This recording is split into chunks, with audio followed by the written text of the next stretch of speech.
कैसे हो भाई लोगों? तो क्या तुम एनिमे देखते हो? क्या बोला तूने? हाँ भाई हाँ। अगर तुम इस वीडियो के अंदर हो तो आई सपोज कि तुम एनिमे देखते हो, और शायद तुम इतने सारे एनिमे देखते हो कि तुम्हारा फ्यूचर अंधकार में जा रहा है, जैसा मेरा जा चुका है। एनीवे, अगर तुम एनिमे देखते हो तो तुम एक टर्म से ज्यादा बहुत ज्यादा इंट्रोड्यूस हो चुके होगे, जिससे हम कहते हैं shonen anime. Basically shonen anime बहुत पुराने एनिमे हैं जो कि बहुत पहले से चलते आ रहे हैं, बट उसके बावजूद भी आजकल भी हर सीजन में 2-4 एनिमे शोनेन के डिलीवर हो ही जाते हैं, और उसके बाद भी हम उन्हें देखना बंद नहीं करते। क्या तुम्हारी मोटी बुद्धि में कभी ये छोटा सा सवाल आया कि हम शोनेन एनिमे क्यों देखते हैं? कि सबके प्लॉट सेम होते हैं, कैरेक्टर बिल्डअप सेम होता है, स्टोरी लाइन सेम होती है, और सभी के सभी टीनेज ऑडियंस को टारगेट करके ही बनाए जाते हैं। मतलब बुरा मत मानना, लेकिन सत्य यही है। अगर तुम समझना चाहते हो कि तुम शोनेन एनिमेस को इतना ज्यादा प्यार क्यों देते हो, तो बने रहो इस वीडियो के अंदर, क्योंकि इस वीडियो में बाकी मजा आने वाला है और मैं ढंग से एक्सप्लेन करूंगा, मजाक नहीं कर रहा। So what is shonen anime? तो मैं इसकी टिपिकल डेफिनेशन के अंदर ना जाके तुम्हें ढंग से समझाता हूँ। बेसिकली शोनेन एनिमे डिजाइन ही किए गए थे उन बच्चों के लिए जो अपने आप के अंदर कुछ बेटर करना चाहते थे, जो उस हॉट ब्लडनेस को फील करना चाहते थे। बेसिकली उस टीनेज ऑडियंस को देख के ही सभी के सभी शोनेन एनिमे बनाए गए थे। और स्टार्टिंग के 3 बिग के बारे में तो तुम जानते ही होगे, लेकिन 3 बिग से पहले भी कई सारे एनिमे आए थे, ड्रैगन बॉल, उससे पहले भी कई सारे एनिमे थे जो कि शोनेन का काफी अच्छी तरह काम कर रहे थे। बट इन्हें 3 बिग इसलिए बोला जाता है बिकॉज ये शोनेन के रूप में हिट हुए थे। इन्हीं के बाद शोनेन का कॉन्सेप्ट अच्छी तरह से वर्ल्ड के सामने इंट्रोड्यूस हुआ था। What is the purpose of shonen anime? तो उससे पहले तुम्हें समझना पड़ेगा शोनेन एनिमे आया कहां से है, जो कि आया है शोनेन जंप मांगा से। एंड उसका पर्पस क्या था? उसका पर्पस था वो जिंदगी भर लंबी लंबी चलती जाए और दबा के पैसे छापती जाए। हाँ बिल्कुल, मतलब वो इतनी ज्यादा क्वांटिटी में चीजों को छापते थे। तुम्हें खुद पता है, अगर तुमने पहले के शोनेन एनिमेस देखे हो तो उसमें फिलर्स कितने ज्यादा हुआ करते थे, और इवन फिलर ना भी सोचो तो तुम्हें खुद पता है यार, नारुतो के कितने एपिसोड्स हैं और वन पीस के कितने एपिसोड्स हैं। तो ये शोनेन एनिमे इतनी ज्यादा क्वांटिटी में हुआ करते थे कि पैसा दबा के आया करता था। मेन काम तो था पैसा कमाना। लेकिन जैसे जैसे समय बदला, व्यूअर्स के अंदर अकल आई और उन्होंने बोला भोसड़ी के चूतिया कम काटो हमारा, और फिर व्यूअर्स ने खुद चूज करा क्वालिटी ओवर क्वांटिटी, और उसके बाद तुमको कुछ कमाल के एनिमेस देखने को मिले, जैसे कि demon slayer, jutsu Kaisen, chainsaw man. ऐसी चीजें आपको जब देखने को मिली जब एक्चुअल में पूरी की पूरी एनिमे इंडस्ट्री ने क्वालिटी पे फोकस किया। खैर, इतनी सारी बकचोदी के बाद भी हमारे पास एक क्लियर आंसर नहीं है कि तुम्हें शोनेन एनिमे से इतना प्यार क्यों है। ये कितना डिफिकल्ट क्वेश्चन भी नहीं है, इसका आंसर काफी सिंपल सा है, क्योंकि जो इसके अंदर मेन कैरेक्टर होता है वो काफी ज्यादा रिलेटेबल होता है। उसका पास्ट का ट्रॉमा, उसकी बैकग्राउंड स्टोरी हमको इतनी रिलेटेबल लगती है कि हम उसके अंदर अपने आप को देख रहे होते हैं। इवन कुछ केसों में तो बहुत ज्यादा बुरी होती है मेन कैरेक्टर की स्टोरी लाइन, बट उसके बावजूद भी वो कभी हार नहीं मानता। वो हार्ड वर्क के अंदर बिलीव करता है, और वो उसका नॉन गिविंग अप एटीट्यूड ही उसको एमसी बनाता है। एमसी मतलब मेन कैरेक्टर होता है भोसड़ी वालों। जब तुम देखते हो कि मेन कैरेक्टर अपने ड्रीम्स को पूरा करने के लिए, अपने गोल्स को पूरा करने के लिए इतनी ज्यादा मेहनत कर रहा है, तो ये देख के तुम्हारे अंदर भी आग निकल जाती है, और तुम भी उससे रिलेट मार के अपनी लाइफ में भी एफर्ट करने लग जाते हो। या ना भी करो तो एक्चुअली तुम उस चीज को फील कर पाते हो, और खैर ना भी कर सको तो इतने सारे एफर्ट करने के बाद अपनी क्रश को तो पटा ही सकते हो।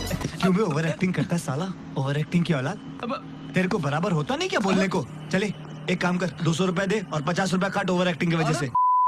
खैर, बेसिकली तुम खुद इतने सारे शोनेन एनिमे देखते हो और तुमको पता है कि सारे के सारे शोनेन एनिमे नहीं चलते, उनमें से सिर्फ एक आधे ही चल पाते हैं, जैसे बाकी एनिमो के साथ होता है। कि तुम्हें ऐसा पता है ऐसा क्यों होता है? इवन पास्ट के अंदर भी जो शोनेन एनिमेज रहे हैं उनमें से सारे नहीं चले। इवन बिग 3 के अंदर से भी ब्लीच कुछ खास नहीं चला। तो इसका सबसे बड़ा रीजन यही है, setting up the goal. Her shonen anime के अंदर एक गोल सेट होना बहुत ज्यादा इंपॉर्टेंट होता है, ताकि जो राइटर होता है उस एंड पॉइंट तक ऑडियंस को लेके जा सके और एक लाइन ड्रॉ कर सके कि यहाँ से यहाँ पे ये एनिमे पूरी तरह से जाने वाला है। और जो भी शोनेन एनिमेस बहुत ज्यादा लॉन्ग रनिंग होते हैं उनके अंदर ये इंपॉर्टेंट होता है, ताकि ऑडियंस को क्लियरली पता हो कि हो क्या रहा है। फॉर एग्जांपल वन पीस के अंदर वन पीस को ढूंढना, नारुतो का होकागे बनना, और ब्लीच का कुछ नहीं, राइट? तो यही था कारण, राइट? गजब बेइज्जती। नीचे बार दोबारा बात करते हैं। लेकिन शोनेन एनिमे एक्चुअल में गोल के बारे में होते नहीं है। Shonen animes are actually about those journey toward the goal. हाँ, ये पूरी तरह से उन जर्नी को लेकर दिखाते हैं कि तुम एक छोटे छोटे स्टेप से उस गोल को कैसे अचीव करते हो, वो ज्यादा इंपॉर्टेंट होता है और वो तुम एक शोनेन एनिमे के अंदर देखते हो। अब तुम सोच रहे होगे ब्लीच का मेरा नाम क्यों लिया? तो अगर तुमको याद हो तो ब्लीच बहुत ज्यादा नहीं चला। हाँ, वो फेमस था बट एक्चुअल में वो बहुत ज्यादा नहीं चला। तुम खुद सोचो, ब्लीच की स्टार्टिंग की फर्स्ट एंड सेकंड आर्क में लगभग तुम्हें मजा आ रहा था। उसके अंदर नए कैरेक्टर इंट्रोड्यूस हो रहे थे, नए पावर लेवल और बंकाई वगैरह वाली बकचोदी चल रही थी, इसीलिए तुमको काफी ज्यादा पसंद आ रहा था। 2 आर्क 3 आर्क, उसके बाद क्या? उसके बाद कोई पर्पस नहीं बचा। उनके पास कोई सेंस ऑफ पर्पस, कोई सेंस ऑफ गोल नहीं था। जब तुम्हारे पास सेंस ऑफ गोल नहीं होता तो ऑडियंस एक्चुअल में कनेक्ट नहीं कर पाती कि वो जा कहाँ रही है, और तुम उस पूरी की पूरी ऑडियंस को जो उसको देख रही है या जो पढ़ रही है उसके साथ पूरा कनेक्शन खो देते हो। और जो सेम ब्लीच के साथ हुआ, वो स्टोरी के अंदर कुछ खास प्रोग्रेशन कर नहीं रहे थे, किसी को रेस्क्यू कर रहे थे, तो इचिगो की पावर को बिल्डअप करे जा रहे थे, उसको गॉड लेवल बीइंग बनाए जा रहे थे, बट पर्पस ही क्लियर नहीं था। बट उसी का उल्टा अगर तुमने सिंपली नारुतो को देखा हो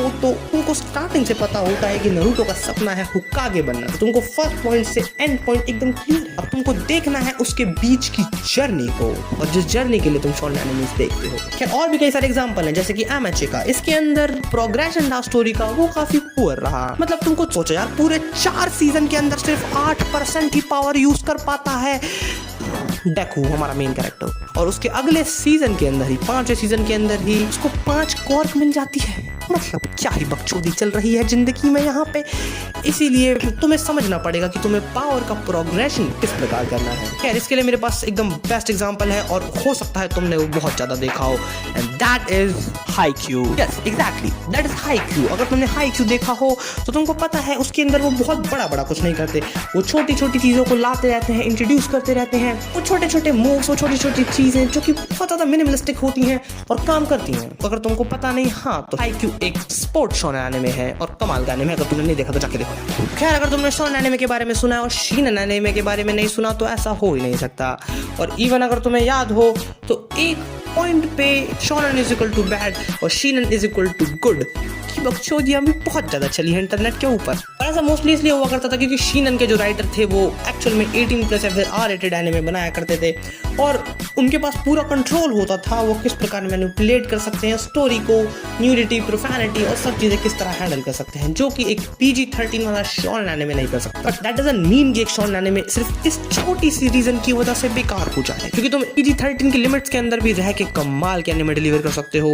इसके बहुत सारे एग्जांपल है, तो उसमें मैं गिनाना शुरू करूंगा, ये वीडियो घंटे भर की हो जाएगी। So I actually don't think so कि शोनेन और शीनन को तुम इस तरह कंपेयर कर सकते हो गुड और बैड की कैटेगरी में, क्योंकि इसका लेवल एक्चुअल में बहुत ज्यादा बड़ा है।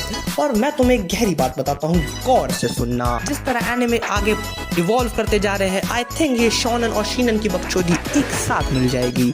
हाँ, ऐसा मैंने इसलिए बोला बिकॉज मेरे पास एग्जाम्पल है, और वो एग्जाम्पल है डीमन स्लेयर जैसे एनिमे, जुजुत्सु काइसेन जैसे एनिमे, और चेनसॉ मैन जैसी मांगा जिसकी अडेप्टेशन भी आने ही वाली है। ऐसे एनिमेस, राइट? ये ज्यादा बड़े खींचे हुए एनिमे नहीं है, बट स्टिल शोनेन है। शोनेन की पूरी वाइब देते हैं बिकॉज वो शोनेन है, लेकिन एक अलग ही पर्सपेक्टिव तुमको दिखाते हैं। इसके अंदर जो मेन कैरेक्टर है वो मर्स नहीं रहा, उसके खुद के डिफरेंट गोल्स हैं। और अगर तुमको याद हो और अगर तुमने सुनी हो वर्ल्ड थ्योरी के बारे में, तो वर्ल्ड थ्योरी का मतलब होता है शोनेन एनिमे के अंदर जो मेन कैरेक्टर होता है उसके अराउंड पूरा का पूरा वर्ल्ड इवॉल्व करता है, यानी कि वो सेंटर ऑफ द यूनिवर्स होता है। लोग उसको देख के इंस्पायर होके चेंज होते हैं। बट शीनन एनिमे के अंदर थोड़ा सा डिफरेंट हुआ करता था कि मेन कैरेक्टर पूरे वर्ल्ड को देखकर इवॉल्व होता है और चेंज होता है। तो तुम जुजुत्सु काइसेन, चेनसॉ मैन और अदर एनिमेस में देख सकते हो जो आजकल नए नए शोनेन एनिमेस हैं। तो चीजें धीरे धीरे एक्चुअल में बदल रही हैं। यानी अगर तुम सोच रहे हो कि धीरे धीरे शोनेन और शीनन मिक्स हो जाएंगे और जुजुत्सु काइसेन, डीमन स्लेयर या फिर कुछ अलग ही एनिमे की तरह ये इवॉल्व होके आ जाएंगे और वो पूरा